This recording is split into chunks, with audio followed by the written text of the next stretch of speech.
উত্তরবঙ্গের নীলফামারী জেলায় টেক্সটাইল মিল নামক এলাকায় যদি চায়না হাসপাতালটি প্রস্তুত হয় তাহলে এই এলাকার সর্বস্তরের জনগণ সুবিধা পাবে।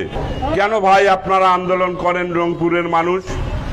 রংপুর জেলায় তো রংপুর বড় মেডিকেল রয়েছে, দিনাজপুর জেলায় দিনাজপুর বড় মেডিকেল রয়েছে, আপনাদের পঞ্চগড়, ঠাকুরগাঁ, লালমনিরহাট, কুড়িগ্রাম, গাইবান্ধায় আপনাদের যোগাযোগ ব্যবস্থা রংপুরের সাথে অনেক সুন্দর।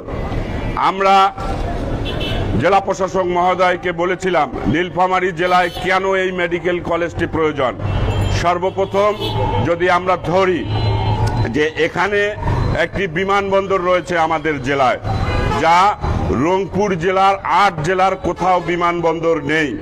এই বিমানবন্দর থাকার কারণে আমাদের এখানে চায়নার যে লোকগুলো আসবে অতি সহজেই এখানে রংপুর শহীদপুরে পৌঁছানো তাদের জন্য খুবই সামান্য সময়ের ব্যাপার, কিন্তু অন্য ভিন্ন জেলায় হলে দূরত্বটা রয়ে যায়।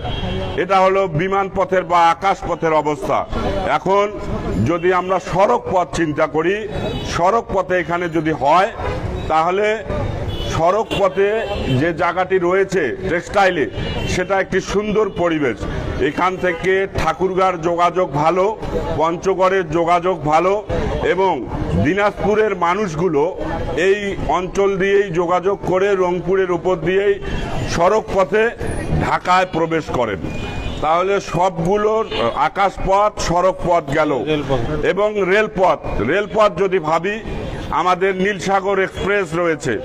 নীলসাগর এক্সপ্রেস সরাসরি চিলাহাটি থেকে ঢাকায় যাতায়াত করে এবং ঢাকা থেকে চিলাহাটি যাতায়াত করে।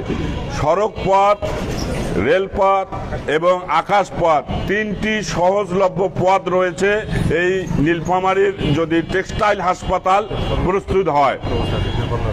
আমরা জানি সরকারের টেক্সটাইল এলাকায় যে জমিটি রয়েছে সেটি প্রায় 53 একর জায়গা।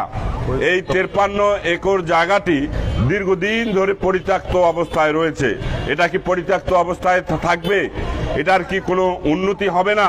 নীলফামারীর সাধারণ জনগণ কি এটার উপকৃত হবে না? আমরা ছোট থেকেই দেখে আসছি, এই আমার 45 বছর বয়স, সেই 45 বছর বয়স থেকে জ্ঞান হওয়ার পর থেকে দেখে আসছি টেক্সটাইলের এই 53 একর জায়গাটি পরিত্যক্ত অবস্থায় রয়েছে। অতি সম্প্রতি বেশ কিছুদিন আগে শুধু ওখানে একটি বিডিআর ক্যাম্প রয়েছে। এরপর